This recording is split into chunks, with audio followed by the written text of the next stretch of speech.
최근 고등학생 71명이 교육 당국이 아닌 학생의 시각에서 학교 폭력 대책을 내놓아 관심을 끌고 있습니다.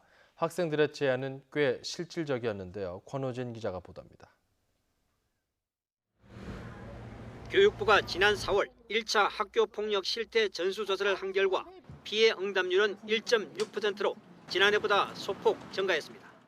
피해 유형은 언어 폭력이 가장 많았고 이어 집단 따돌림, 사이버 괴롭힘 등의 순으로 나타났습니다. 학교 폭력 문제 해결을 위해 당사자인 고교생 71명이 설문조사 등을 거쳐 정책을 제안했습니다.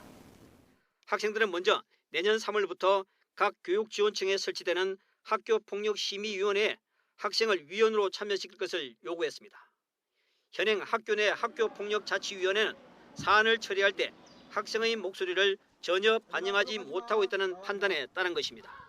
진정으로 깨우치는 가해자는 몇 본 적도 없고 피해자는 피해자임에도 가해자처럼 도망치듯이 전학을 가는 경우가 많은 경우거든요. 가해 학생이 피해 학생에게 보복 행위를 금지하고 있는 학교폭력예방법 조항에 온라인 보복 금지를 포함할 것도 제안했습니다. 신체적, 재산적 피해가 없을 수 있는 따돌림과 같은 집단적 폭력을 명문화해 학교장이 자체 종결할 수 있는 요건에서 제외해야 한다는 의견도 제시됐습니다. 학교폭력예방법에는 2주 이상 치료해야 하는 진단서가 없고 제3 피해 등이 없으면 학교장이 자체 종결할 수 있습니다.